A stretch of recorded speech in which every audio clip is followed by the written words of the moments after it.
Assalamualaikum warahmatullahi wabarakatuh. Selamat sore. Hari ini meja redaksi Harian Fajar kembali menyapa pemirsa dengan topik yang kami angkat kali ini terkait dengan teman bus. Apakah ini menjadi sebuah solusi di Kota Makassar atau justru melahirkan masalah-masalah baru? Di tempat ini, di tempat kami menyiarkan program meja redaksi hari ini di Wisma Kalla, Makassar, kami sudah kehadiran dua narasumber. Yang pertama adalah Kepala Unit Pelaksana Tugas Transportasi Maminasata Dinas Perhubungan Provinsi Sulawesi Selatan, Bapak Prayudi Samsibar. Selamat sore, Pak. Selamat sore. Dan yang kedua adalah Ketua Organda Makassar, Bapak Zainal Abidin. Selamat sore juga, Pak. Sore, Pak. Ya. Hari ini sebenarnya kami juga mengundang satu narasumber lain, tapi belum sempat hadir, ya ini Bapak, ya ini Kepala Seksi LAAJ BPTD Wilayah 19 Sulawesi Selatan dan Barat, Bapak Husni Mubarak. Mereka masih berada di perjalanan. Nah, menarik mengangkat isu ini terkait dengan transportasi di Makassar, khususnya dengan kehadiran teman bus. Sebenarnya sebuah terobosan yang dilakukan oleh pemerintah untuk menyelesaikan persoalan-persoalan transportasi di sebuah kota. Kemudian ternyata dalam perjalanannya menghadapi tantangan. Tentu disinilah dibutuhkan apa yang harus dilakukan untuk mencari solusi dari permasalahan tersebut. Maka yang pertama saya ingin langsung ke pengelolanya nih, ke Bapak Prayudi Samsibar. Mungkin bisa dijelaskan sedikit, Pak, sebenarnya apa yang menjadi dasar pertama sebelum diambil kebijakan ini, sehingga kemudian apakah memang sebelumnya tidak ada komunikasi dan sebagainya sehingga pada akhirnya ada persoalan-persoalan yang muncul. Silakan. Iya, terima kasih. Jadi saya mohon izin saya klarifikasi sedikit. Jadi teman bus ini kebetulan kami dari UPT Maminasata, Transportasi Maminasata ini kebetulan bukan pengelola operasionalnya. UPT Transportasi Maminasata dalam hal ini di subprovinsi fungsinya sebagai supporting, ya, karena kebetulan kegiatan ini full operasional, pengawasan dan monitoringnya itu Kementerian Perhubungan. Jadi kenapa teman bus ini hadir di Makassar?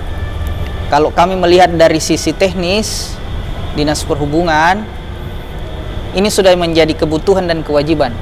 Kenapa kami sampaikan begitu? Karena yang pertama, mobilitas masyarakat di kawasan Maminasata sendiri itu sudah menembus 1.500.000 pergerakan per hari, dan ini sudah ada kajiannya. Kemudian yang kedua, beban transportasi umum yang ada saat ini tidak mampu mengcover jumlah pergerakan itu. Yang ketiga, kita ini sedang dalam posisi dan kondisi ingin menggeser pengguna transportasi pribadi untuk menggunakan transportasi massal. Cuma memang dalam pelaksanaannya ya masih adalah mungkin beberapa yang teman-teman supir PT-PT yang merasa masih belum terpuaskan terkait dengan sosialisasi. Oke. Tapi pendekatan yang selalu kami kedepankan adalah pendekatan persuasif. Sebelum saya potong sedikit, pada saat kemudian sosialisasi itu ada tidak komunikasi dua arah antara sopir PT-PT, sopir angkutan dalam hal ini dengan pihak Dishub terkait dengan akan adanya misalnya kebijakan-kebijakan seperti ini, supaya kemudian sebelum penerapannya sudah ada kesepakatan, atau memang hanya sekedar sosialisasi pelaksanaan, tidak ada komunikasi dua arah di situ? Kalau komunikasi dua arah, saya rasa di tahun 2020 akhir kemarin ya Pak Jaya sudah pernah ada FGD yang dilaksanakan oleh kementerian. Jadi kalau komunikasi dua arah itu kan saya rasa tidak mesti juga tersandra dengan ruang dan waktu pertama, terus tidak perlu lagi dalam, kalau untuk kondisi sekarang kan tidak perlu lagi dalam event-event resmi. Jadi komunikasinya intensif sebenarnya, utamanya dengan organda. Kesepakatan yang dibangun sebelum pelaksanaan dengan teman-teman ini yang merasa dirinya tadi Iya. pencahariannya terganggu. Iya. Jadi kalau kesepakatan sebenarnya, kalau kita berbicara masalah kesepakatan ya, kesepakatan terkait dengan rute itu secara konsensus adalah kesepakatan kalau dari kami pemerintah otomatis yang sudah ditetapkan dalam kajian. Kalau untuk teman-teman sendiri, untuk komunikasi terkait rute dan segala macam itu kemarin karena domain penetapan rute ini, kajiannya dan segala macam ini ada dari kementerian, nah itu kami selalu koordinasi dengan organda begitu. Jadi kalau berbicara dengan yang selama ini misalnya yang melakukan aksi dan segala macam ya, kami kan tidak bisa menjangkau seluruhnya, tidak bisa menjangkau seluruh stakeholder yang ada. Ditambah lagi pada saat kegiatan-kegiatan kajian kemarin ini, dalam prosesnya itu kan pas kita kena COVID kemarin, jadi memang komunikasi agak terbatas memang, dan waktu untuk itu terbatas. Tapi kita selalu berusaha maksimal lah. Kami melihat bahwa kondisi ini bukan tanpa solusi.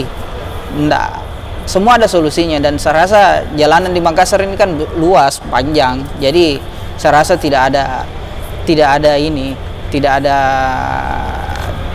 ada ruang bilang harus begini, harus terkunci apa segala macam, tidak ada. Kami dengan Pak Ketua Organda, dengan teman dari kementerian dan BPTD selalu melihat bahwa ini adalah hanya masalah riak saja di lapangan, dan ini mungkin solusinya adalah kita mencari yang mana yang paling nyaman. Tapi yang paling penting adalah kepentingan masyarakat banyak yang harus dikedepankan. Tidak boleh merugikan kepentingan masyarakat yang banyak. Itu. Terima kasih. Saya ke Pak Zainal, ini menarik ini Pak. Ada beberapa poin yang bisa kita tangkap dari beliau. Yang pertama terkait dengan bahwa ternyata teman bus ini dipersiapkan karena ada pembacaan bahwa ini PT-PT atau angkutan umum ya, itu perlahan akan hilang pada akhirnya. Ada pembacaan seperti itu dari Dinas Perhubungan. Yang kedua, ini konektivitas katanya. Jadi ada PT-PT itu sebagai atau angkutan umum di Makassar ini sebagai mereka yang bergerak di jalur-jalur dalam, kemudian teman bus ini bisa menjadi penyambung gitu. Nah, tetapi kan faktanya ternyata terjadi riak gitu di masyarakat. Silakan Pak. Terima kasih atas undangannya dari Fajar, meja redaksi Fajar, yang kami hormati Bapak Kepala Dinas atau yang menggantikan beliau. Jadi sesungguhnya teman BES ini hadir di Makassar itu ini memang sangat menarik ya, bahwa ini membawa masalah atau solusi. Kalau tidak maksimal mungkin pengaturannya, itu akan jadi masalah. Tapi kalau maksimal pengaturannya, di mana nanti rutenya, ya, di mana nanti rutenya akan kita secara bersama-sama sepakati, maka itu akan menjadi solusi. Nah, terlepas dari uji coba, saya katakan teman BES kemarin ini di November Desember ini adalah sebuah uji coba yang dilakukan kementerian di daerah Maminasata, di mana rute-rute yang sebelumnya yang diberikan itu adalah sebuah kajian yang dilakukan secara bersama-sama Dinas Perhubungan Makassar, Organda Makassar, dari kementerian, konsultan dari kementerian. Sesungguhnya kami dari Organda Makassar ini pada saat mereka hadir itu kami menolak. Kami menolak bahwa ini apa yang mau masuk di Makassar. Betul, betul. Tetapi karena dari kementerian, lebih-lebih konsultannya, lebih-lebih kepala dinas perhubungannya pada waktu itu menyatakan ini wajib hadir ini program strategis, program nasional yang wajib masuk di Kota Makassar. Maka kami mencoba kalau seperti itu, oke, mari kita sama-sama membuat rutenya kira-kira di mana dan tidak mengganggu aktivitas angkutan yang lain yang sudah dibuat. Artinya kita sama-sama membuat ini di mana, dan itu rute uji coba, kan maksudnya begitu. Kalau nanti ada persoalan yang ada di sana, kita akan perlu evaluasi semuanya. Kita akan evaluasi kalau memang sangat merugikan. Jadi sudah disepakati sebenarnya jalurnya, Pak. jalurnya Sudah disepakati bersama oleh dinas perhubungan, dari kementerian, kan begitu, dari konsultan melalui ini. Sehingga setelah itu kami melakukan sosialisasi kepada beberapa sopir, ke beberapa kelompok, tapi memang tidak semuanya. Tidak semuanya kita harus lakukan itu karena di 2009 itu 2010 itu Covid, Pak. Ya, kan begitu. 2020, ya. Nah, kami juga kaget tiba-tiba di 2021 ini hanya, ya menurut kami memang sangat minim sosialisasi yang dilakukan oleh kementerian. Apa yang dikatakan tadi dari Dinas Perhubungan Provinsi bahwa di tahun 2020 atau bukan 2021 itu hanya 1 kali, hanya 2 kali yang diberikan sosialisasi, yang seingat saya hanya 2 kali. Nah, kami selalu berteriak di sana, tolong perbanyak ini sosialisasi demi untuk keberlangsungan teman BES kalau memang betul-betul mau beroperasi di Makassar. Berarti belum tepat waktunya Pak Ulfarin, ya, belum waktunya. Ya, belum benar-benar tersosialisasi dengan baik. Tapi jalurnya sudah ada kesepakatan, ya. Sudah ada kesepakatan jalur, tapi dalam bentuk, Tapi dengan catatan ya, bahwa jalur ini apabila kita uji coba lalu ada masalah yang timbul, kita akan evaluasi. evaluasinya. Kita akan evaluasi seperti yang terjadi ini. Setelah di koridor 2 ini ada merasa bahwa kami ini tersalimi, diambil penumpang saya, berarti kan sebuah masalah. Maka kita coba evaluasi jalur itu. Ya. Dia tidak lewat lagi di situ. Kayak gitu ya. Jadi bukan penghentian sekarang, ya, tapi Bukan dalam tahap evaluasi. Penghentian sekarang ini kami tidak tahu bahwa ini dihentikan karena adanya rute yang dirubah atau seperti apa, kami tidak tahu. Yang jelas bahwa kami secara bersama-sama dengan Disub Kota, Perhubungan Provinsi, Kementerian maupun konsultannya itu bahwa apabila rute ini setelah kita uji coba lalu ada masalah, kita akan evaluasi. Nah, dan saat ini ada beberapa rute yang kita sudah evaluasi, tidak lagi di rute yang telah kita sepakati bersama sebelumnya. Contoh, di koridor 2 dari MP ke Bandara, itu kan sudah tidak lagi dari MP ke Bandara sampai ke lewat Perintis, tetapi dihalikan. Artinya itu sudah melakukan perubahan, kan?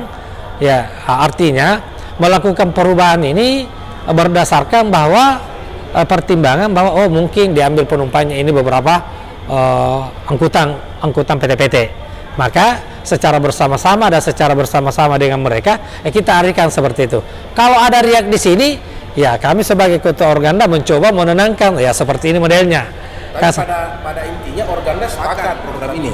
Ya, sepakatlah program ini bahwa teman bus, Tidak ada menolak teman bus, dan semua yang ada sesungguhnya, ya termasuk orang yang dia juga itu, ya bukan menolak sebenarnya. Ya. Dia juga menerima, hanya bagaimana mengatur supaya kami yang beririsan ini tidak terlalu kami dirugikan.